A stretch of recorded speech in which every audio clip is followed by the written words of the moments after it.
سلام، خیلی خوشحالم که در خدمتتونم. تو قسمت سوم میریم سراغ درک شغل. ما توی قسمت دوم درباره دید استراتژیک به جذب و استخدام و اینکه باید چه فاکتورهای استراتژیکی رو برای جذب و استخدام در نظر بگیریم صحبت کردیم. اما توی قسمت سوم می‌خوایم بریم سراغ خود شغل و می‌خوایم نزدیکتر بشیم به شغل برای اینکه برسیم به جاب پروفایل که حالا اصطلاح تخصصی ترش هست که قدم قبل آگهی شغلی هست. ما میخوایم برای جذب و استخدام کار انجام بدیم. اول دید استراتژیک پیدا کردیم، بعد حالا میایم سراغ درک کردن خود شغل که بتونیم به آگهی شغلی برسیم. ما برای اینکه یک شغلی رو بتونیم درک کنیم باید 4 تا کار انجام بدیم. یک، اینکه باید توقعاتی که از اون شغل میره، خروجی که اون کار داره، شرح شغلی که داره رو در بیاریم. اصطلاحاً بهش میگن جاب دیسکریپشن یا به صورت مختصر بهش میگن JD، که معمولا مدیر خودش میتونه همه این توقعات و شرح شغلی رو به واحد منابع انسانی تحویل بده.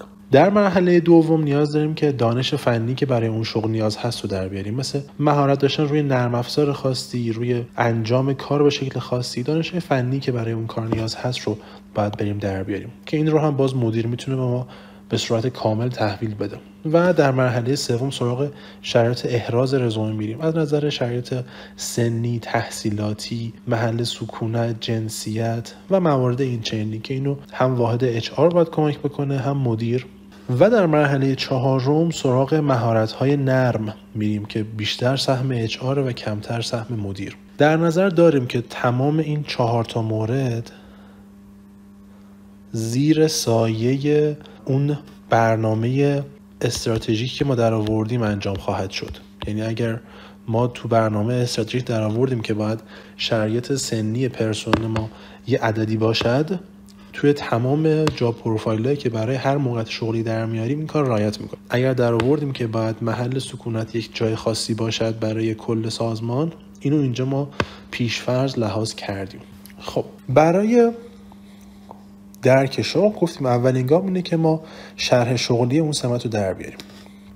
یک مثال بزنیم برای اینکه این قضیه شفافتر بشه. در نظر بگیرید که ما در یک شرکتی که کار آموزش برنامه‌نویسی انجام میده میخوایم سرپرست محتوا بگیریم برای سایتشون که بتونه مقالات مختلفی رو از تیم نویسنده های تیم 10 نفره تحویل بگیره، بررسی بکنه و توی سایت پابلیش بکنه. خب کار اصلی که ایشون داره کنترل کیفیت مقالات منتشر شده، تقویم محتوایی باید در بیاره، گزارش گیری بکنه از نحوه عملکرد هر کدوم از نویسنده ها و بچه ها اگر تو حوزه‌های مختلفی ضعف دارن ایشون باید بتونه بهشون آموزش بده.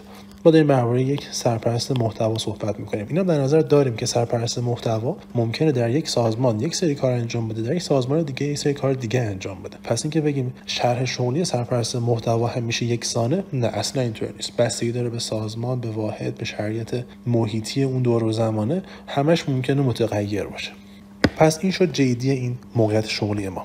دانش فنیش باید آینه نگارش بلد باشه، به علاوه اینکه سرچ کنسول هم باید روش تسلط داشته باشه یا ابزارهای مارکتینگی که مشابه این هست برای کارشون مورد نیازه. شرایط احراز رزومه‌اش، اونایی که تو رزومه میتونیم بسنجیم چی نیاز داریم برای این سمت. میگیم سنش تو این بازه باشه، تحصیلش هم مرتبط با کامپیوتر باشه، چون کار بیزینس تو حوزه آموزش برنامه‌نویسیه، باید با جنس کار آشنا باشه. مهارت‌های نرمی که مورد نیازه باید بلد باشه چجوری آموزش بده، برنامه‌ریزی باید بدونه که بتونه تقویم محتوایی در بیاره که چه تاریخی چه مقاله‌ای منتشر بشه و کار تیمی بتونه انجام بده. این الان شد اطلاعات خام یک جاب پروفایلی که تا اینجا با هم در آوردیم. برای یک سرپرست محتوا در یک مجموعه آموزشی که میخواد توی بلاگ سایت هر ماه یک سری مقالاتی منتشر کنه، باید تقویم محتوایی در بیاره، باید تیمش رو آموزش بده، باید از اعضای تیمش گزارش گیری بکنه و باید کیفیت مقالات منتشر شده رو هم بسنجه. اما یه نکته‌ای وجود داره. ما در نوشتن شرح شغلی و جنس کاری که داره شخص انجام میده نیاز داریم که یک دسته‌بندی برای خودمون داشته باشیم که کیفیت استخداممون رو خیلی میتونه بهتر کنه. ما کلاً مشاغلی که داریم انجام میدیم در سازمان یا مهارتیه یا ژنتیکیه یا علمیه. یا مهارت بنیانه به این معنی که از جنس تکرار و تمرین ما یادش گرفتیم، مثل روپایی زدن. همه ما میدونیم که باید بزنیم زیر توپ با یه زاویه خاصی، با یه سرعت خاصی تا اینکه بتونیم توپ رو هوا نگه داریم. ولی چرا نمیتونیم این کار انجام بدیم؟ تکرار و تمرینمون کم بود. که به این مهارت‌ها، به این شغل‌ها میگن شغل‌های هند اصطلاحاً. یه سری از شغل‌ها هستن ژنتیکی ان. باید تو خون طرف باشه، طرف با اون مهارت به دنیا میاد. مثل فروشندگی، مثل مدیریت. بعضیا حتی منابع انسانی رو هم ژنتیکی میدونن، یه قسمت‌هایی از منابع انسانی رو، مثل خود مثلا مصاحبه کردن. بهشون اصطلاحاً میگن شغلایی که هارتیان، قلبیان، تو وجود ما از قلب باید وجود داشته باشه. ما میدونیم البته که میتونیم مهارت‌های فروشندگی رو بریم یاد بگیریم، ولی خب تأثیری که ژنتیک تو مهارت فروشندگی داره خیلی زیاده. خیلی دیدیم کسایی که فروشنده نبودن ولی کلاس رفتن، جای مختلف رفتن و یاد گرفتن این مهارتو و خیلی بهتر از شاید فروشنده ژنتیکی هم میارن میفروشن. ولی میدونیم که تاثیر ژنتیک تو این حوزه خیلی زیاده. و دسته سوم مشاغل شغلای علمی هستن، شغلایی که کلاس و درس و مدرسه و دانشگاه توش از همه تاثیرش بیشتره، مثل پزشکی، مثل دانشمند هسته‌ای، مثل مشاغلی که دانش آکادمیک توش اولویت اولو داره. به اینا میگیم شغلای هدی.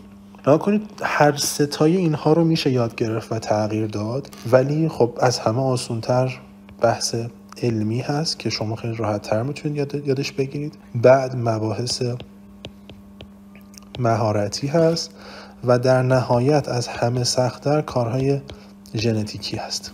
یعنی شما کسی که مدیر نیست رو میتونید مدیر بکنید ولی احتمالاً خیلی دردسرش زیاده، ولی کسی که مثلا علمی به مثلا ترکیب شیمیایی مواد نداره خیلی راحت تر میتونید بهش یاد بدید در مقایسه با یاد دادن مدیریت به نفر دیگه. اون خیلی کارش زمان برتر و سخت‌تر هست. هر شغلی که ما داریم توی سازمان انجامش میدیم و دربارش صحبت میکنیم قطعاً یکی از اینها اولویت یک.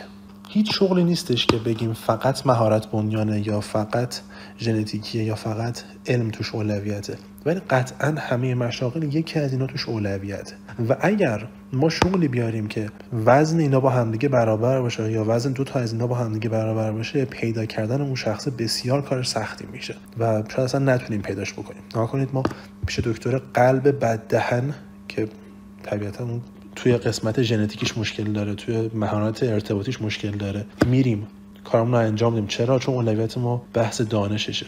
لوئیس سوارز که گاز میگرفت به خاطر مهارت بالاش توی بارسا داشت بازیشو میکرد و کسی نمیگفت این اخلاق نداره. فروشنده که بی سواده و هیچ تحصیل دانشگاهی نداره هم داره کارش رو انجام میده، هیچ مشکلی نداره چون اولویت ژنتیکشه و اون آدم فروشنده است. پس حواسمون باشه برای JD که می‌نویسیم باید اینو حداقل توش در بیاریم که آقا این شغل که دربارش صحبت می‌کنیم هد، هارت یا هند. و اگر اینو مشخص نکنیم پیدا کردن اون سمت سخت میشه برامون، یا خیلی هزینه بر میشه یا اصلا پیدا نمیشه. نکنید الان کنترل کیفیت مقالات هد، طراحی تقویم محتوایی هد، گزارشگیری هارت، باید بتونه خوب باهاشون صحبت بکنه. آموزش هارت، باید بتونه خوب بهشون آموزش بده. ذاتیه، یعنی ما الان 2 تا هارت داریم 2 تا هد داریم. خب حالا اینجا من وقتی که یه کارشناس حرفه‌ای جذب و استخدام وقتی با همچین شرایطی رو میشه میگه آقای مدیر تو که برای من این JD رو نوشتی بیا بگو ببینم این 2 تا برای تو مهمترن، کنترل کیفیت مقالات و طراحی تقویم محتوایی برات مهمتره یا گزارشگیری و آموزش اعضای تیمت؟ بعضی فکر میکنه میگه ببین آقا این 2 تا رو خودم هم میتونم انجام بدم، خودم دارم انجام میدم، برای من گزارشگیریه و آموزش اعضای تیم اهمیت داره. بعد میگم آها خب اوکی، پس من اگه سر دو راهی موندم برای استخدام یه نفر، کسی رو میگیرم که این 2 تا اسکیلش از بقیه قوی تر باشه، کسی که هارتش قوی تر باشه. اوکی، پس این باز به من خیلی کمک میکنه. از اون ورم یک سری حرفای گفته میشه میگن که آقا نه شما به خاطر مهارت نباید کسی رو استخدام بکنید، به خاطر علمش نباید استخدام بکنید، به خاطر ژنتیک باید استخدام بکنید. طرف آدم خوبی باشه، با پتانسیل باشه، بهش هر چی بخواید میتونین یاد بدین. این حرف رو سایمون سینک میزنه دیگه، میگه که you don't hire for your skills. خب یه سوال داریم، میخوایم یه جراح قلب استخدام بکنیم، این جراح قلب هیچ تحصیلات آکادمیک قوی نداره، با نمرات خیلی ضعیفی پاس شده. هر دفعه که یکی رو عمل قلب میکنه و فوت میکنه با خانواده بیمار بسیار خوب برخورد میکنه، گرم میگیره باشون، همدردی میکنه، میشینه باشون گریه کردن. ولی آمار فوتیاش 5 برابر بقیه پزشکاست. آیا استخدام شما درست بوده؟ یا مکانیکی داریم که درباره نحوه عملکرد موتور ماشین میشینه ساعتها با مشتری حرف میزنه ولی نمیتونه مشکل ماشین رو برطرف بکنه و آمار شکایتش خیلی زیاده. آیا اینجا استخدام درست داشتین شما اینجا استخدامتون هند بوده، رفتید هد استخدام کردید. جراح قلب ما نیاز داشتیم به یک هد، شما رفتید هارت استخدام کردید. و همینطور توی نجار هم میتونه اشتباه پیش بیاد برامون. پس نه، ما هیچ وقت برای ژنتیک استخدام نمی‌کنیم. ما برای اون چیزی که اولویت سازمانمونه استخدام می‌کنیم. اولویت سازمان توی اون شغلی که داره، توی اون موقعیت زمانی که هست، مهارت باشه و مهارت بودن استخدام می‌کنم. ژنتیک باشه ژنتیک استخدام می‌کنم، علم باشه علمی استخدام می‌کنم. نه اینکه بقیه نگاه نکنم، ولی اولویت یکم اون قضیه است. میریم سر دانش فنی که اون شغل نیاز داره. بچه‌ها دانش فنی از مواردیه که حتما از مدیر تست بگیرید، تست کاملا شفاف. یعنی چی که میگی باید مثلا سرچ کنسول بلد باشه؟ به من بگو دقیقاً باید چه کاری انجام بده. یعنی چی میگی مثلا با ابزارهای مارکتینگی آشنایی داشته باشد؟ توقع چی از این کاره؟ هر چیزی که بتونی اینجا رو شما مکتوب‌تر و شفافتر بکنید، استخدامتون با کیفیت تر میشه، فرایندتون حرفه‌ای تر میشه، تا اینکه بخواید مثلا هیچ نداشته باشین، خودتون توی مصاحبه اچ آری بکنید، بعداً به دست مدیر بعدی. ولی اگه اینجا تست داشته باشید، به راحتی میتونید خودتون هم تو قسمت تکنیکال اینترویوها درگیر بشید. قسمت سوم توی شرط احراز رزومه که ما شرط سنی میذاریم، تحصیلات میذاریم. این قسمت رو خیلی راحت میتونید توی اسکمی که مثلا تو بعد از جامعه رزومه داشتین، خیلی راحت میتونید شما این قسمتش رو انجام بدید. و قسمت چهارم، مهارت‌های نرم مورد نیاز. بچه‌ها ما تو مهارت‌های نرم مورد نیاز نمی‌خوایم بشینیم بنویسیم یکی رو می‌خوایم که خوش برخورد باشه، کار تیمیش بالا باشه، نمیدونم مهارت ارتباطی قوی داشته باشه. نه، از خودمون نمی‌خوایم در بیاریم. ما باید بریم از یک جایی، یک مرجعی که این مهارت‌های نرم آورده، همه‌شون رو تعریف کرده، برای هر کدوم ملاک تعیین کرده، برای هر کدوم مصداق آورده، بریم استفاده بکنیم. اصطلاحاً ما باید بریم از مدل شایستگی یا کامپتنسی مدل بریم کمک بگیریم. مدل شایستگی یعنی چی؟ هم مهارت‌های نرم، هر چیزی غیر فنی که باعث میشه عملکرد یه نفر تو شغل باشه. غیر فنی، هد و هند نمیخوایم باشه. بچه این مدل شایستگی رو خب گفتیم که مشکلی که مدل شایستگی یعنی این مهارت‌های نرم داره اینه که قابل بیان نیست، نمیتونیم شفاف بگیمش، نمیتونیم بگیم خوش برخورد یعنی چی، یعنی بهش فحش دادیم بخنده، یا مثلا وقتی دیدیم الکی لبخند بزنه، یا مثلا وقتی بهش مشکلمون رو گفتیم گوش کنه بعد به همون راهکار پیشنهاد بده. به کدومش میگیم خوش برخورد؟ اینا رو می‌خوایم با هم دیگه به تعریف مشترک برسیم. هر کدوم از سازمان‌هایی که توی حوزه منابع انسانی دارن کار میکنن اومدن یک سری مدل‌های شایستگی درآوردن. خب مثل هاروارد، مثل لومینگر، مثل شرم، مثل AMA، اینا همه سازمان‌های مطرحی هستن تو حوزه مدیریت دارن کار میکنن و حرف برای گفتن دارن. خب ما طبیعتاً با هاروارد جلو میریم، چون مثال‌هایی که آورده، مصداق‌هایی که زده، تعاریفی که آورده بسیار شفافه و خیلی درکش آسان‌تر میکنه برای همه. اینا اومدن گفتن که آقا شایستگی‌هایی که کلاً وجود داره، مهارت‌های نرم که کلاً وجود داره 50 تا 100 تا 150. حالا هر کسی با یه جور دسته‌بندی که بر خودش آورده. بعدش هم میتونید اینجا شما ببینید. بعد گفته که این 100 تا مدل شایستگی که وجود داره برای انجام این شغله، تو برو در ببین کدوما رو نیاز داری. میگه مثلا من این 5 تا رو میخوام، من این 6 تا رو میخوام. حالا میگم چجوری میتونیم بریم در بیاریم که کدوما رو نیاز داریم. میگه حالا این 5 تایی که تو به من میگی نیاز داری برای این شغله یعنی این. حالا تو واقعا همینا رو نیاز داری؟ حالا اگه نیاز داشتی من اینطوری اینا رو میسنجم. اینا مصداقای عمل کردیشه. وقتی این کسی خوش اخلاق میخوام، خوش اخلاق از نظر من به این معنیه کسی که خوش اخلاق سر کار این کار رو انجام میده و این تفاوتاشه با بقیه چیزایی که تو ممکنه باش اشتباه بگیری. مثال بزنم براتون، این یکی از شایستگی هاییه که HBR آورده دربارش صحبت کرده و حالا توی داکیومنتش هم هست، میتونید شما کامنت بذارید پایین همین صفحه که فایل کاملش رو براتون بفرستیم. میگه آقا ادپتیبیلیتی، انعطاف پذیری یعنی چی؟ یعنی اینکه این کارا رو انجام بده، عملکردش رو تو این شرایط اینطوری بالا نگه دارد. خب این اکشن ها رو انجام میدهد، تلاش میکنه که متوجه بشه تغییرات رو، با تغییرات با دید مثبت برخورد میکنه و رفتارش رو باهاشون تطبیق میده. اوکی؟ توی کار چی کار میکنه؟ اینطوری برخورد میکنه توی کار. حالا فرق ادپتیبیلیتی با مثلا تحمل استرس و برنامه ریزی چیه؟ اومده توضیح داده که اونا رو با هم دیگه اشتباه نگیریم. یعنی اومده یک مهارت نرم رو به اسم انعطاف پذیری و کاملا شفاف کرده. گفته آقا انعطاف پذیری یعنی این کار رو باید انجام بده، با اینا مقایسهش کرده، بهتون کاملا گفته که وقتی میگی یه نفر باید انعطاف پذیر باشه یعنی چی. حالا شما وقتی میخوای با طرف صحبت بکنی تو جلسه مصاحبه، وقتی میخوای به انعطاف پذیریش اسکور بدی، میای این اکشن ها رو میسنجی که چقدر میتونه انجام بده، یا چقدر قبلا انجام داده، یا چقدر احساس میکنه که میتونه در آینده انجام بده. بر اساس این میای طرف رو انتخاب میکنی که آیا شخص مناسبی هست یا نیست. همه این سورس ها برای خودشون کامپتنسی مدل دارن، مثل مرجع. باید یکیشون انتخاب بکنید برای خودتون تا آخر دورانی که دارید این کار رو انجام میدید، تا زمانی که باور دارید اون مرجع بهترین مرجعه، از همون مرجع استفاده بکنید. پیشنهاد ما قطعا هاروارده، به دلیل این کیفیتی که داره که ایشون از اونها به همچین کیفیت و جزئیاتی صحبت نکردن. خب پس گفتیم که ما برای مهارت‌های نرم از مدل شایستگی استفاده می‌کنیم. مدل یعنی که اومده دسته‌بندی کرده، استانداردش کرده، بیانش کرده، شفاف کرده. مدل‌های مختلف رو گفتیم. حالا از کجا بفهمیم که هر شغلی چه شایستگی‌هایی نیاز داره براش؟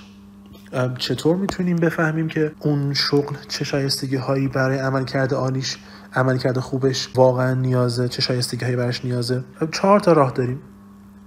یکی این که آقا بریم از کسانی که با اون شخص در ارتباط بودن بریم صحبت کنیم. آقا از مثلا میخوایم یک معلم استخدام کنیم، بریم از مدیر رو بپرسیم که آقا چه مدیری رو شما دوست دارید، چه معلمی رو شما دوست دارید استخدام بکنید. از دانشجو بپرسیم بچه شما چه مدرسی رو دوست دارید، با چه مدرسی بهتر ارتباط میگیرید، مدرس چی کار بکنید شما ازش خوشحالید، چی کار نکنه ازش ناراحتید. بریم از مسئول خدماتی مدرسه بپرسیم آقا کدوم که مدرسه نظر شما، چه مدرسی بدید به نظر شما خوبه، به درد مدرسه‌مون میخوره. این یک روشی که میتونیم این کار رو انجام بدیم. روش دوم اینه که بریم سراغ مطالعه، بریم سراغ اونت و اون جاهایی که درباره مشاغل اومدن صحبت کردن، بریم اونجا شایستگی‌هاشو در بیاریم که حالا تو ایرانی هم هستن، قابل استفاده است. روش سوم من الان نمیگم، مثلا روش چهارم اینه که بریم با خودمون تنها کنیم، فکر کنیم که آیا مدرس می‌خوایم استخدام کنیم چه شرایطی باید داشته باشه، چه ویژگی‌ها و شایستگی‌هایی باید داشته باشه.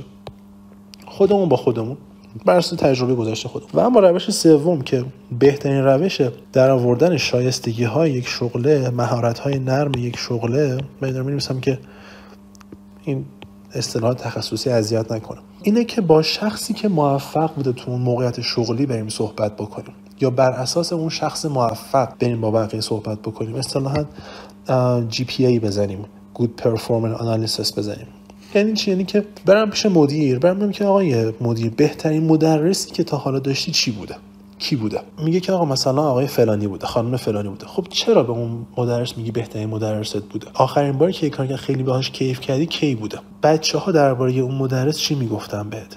چطوری آزمون میگرفت از بچه‌ها؟ توی برنامه‌ریزی چه جوری به شما گزارش میداد که میگفتی مدرس خوبیه؟ اولیای بچه‌ها درباره این مدرس به شما چی میگفتن؟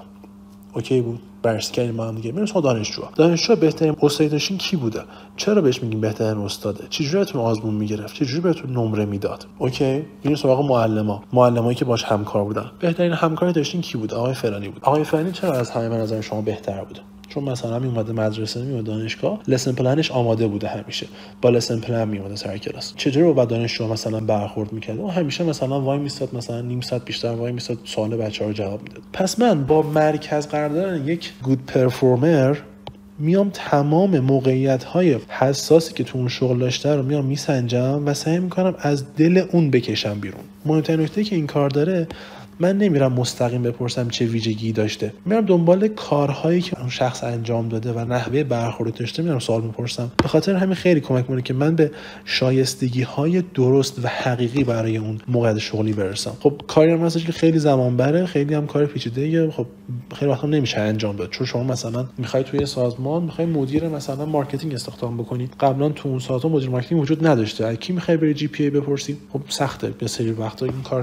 قابل انجام نیست. ولی مثلا برای یه سازمانی که شما میخواید 10 نفر مثلا گرافیست استخدام بکنید که الان 5 نفر تو سازمان هستن، تکرارش بالاه، میارزه که یه بار بری جی پی ای انجام بدی، شایستگی‌هاشو در بیاری و دیگه بر اساس همون 10 نفر بری فیل بکنی توی سازمان. خب پس ریویو کنیم. ما برای اینکه یک شغل رو بتونیم درک بکنیم باید شرح شغلش رو در بیاریم. شرح شغلیش رو باید متوجه بشیم که مهارتی، ژنتیکی یا علمیه یکیش اولویته. دانش فنیش رو اگه می‌خوایم بسنجیم حتما تست داشته باشیم، شفاف باید بشه. شرط احراز رزومه توی اسکمینگی که داریم انجام میدیم خیلی راحت قابل سنجشه و باید بتونیم راحت درش بیاریم. اینجا اون جاییه که ما باید رزومه رو ریجکت بکنیم، احتمالاً اون جاییه که رزومه ریجکت میشه. به خاطر اینه، نه به خاطر دانش فنی و مهارت‌های نرم. من هیچ وقت توی فرآیند جذب استخدام توی این قسمت دوم و چهارم کسی رو ریجکت نمی‌کنم، به خاطر سومی کسی رو ریجکت می‌کنم، چون احتمال داره که تو قسمت دوم و چهارم اشتباه نوشته باشه. الان یه چیز تجربیه، با توجه به مارکت ایران دارم خدمتتون عرض می‌کنم. و مهارت‌های نرم ما خودمون در نمیاریم همینطوری بنویسیم اونجا. یک مدلی باید داشته باشیم، یه مرجعی باید داشته باشه. مرجعمون رو گفتیم که بهترین مرجعی که می‌تونیم در حال حاضر استفاده بکنیم هاروارد. و برای شناخت شایستگی‌های هر شغل، مهارت‌های نرم هر شغل 4 تا روش داریم. اگر تکرار بالاه و زمان داریم، بهترین روش جی پی ایه که میتونید دربارش سرچ هم بکنید، باز توضیح بیشتری روش وجود داره. اگر که نه اونقدر وقت نداریم، پرسیدن از مطلعان اون شغل باز از روش 2 و 4 به نظرم بسیار میتونه موثرتر باشه. امیدوارم که براتون مفید بوده باشه. موفق باشین. خداحافظ شما.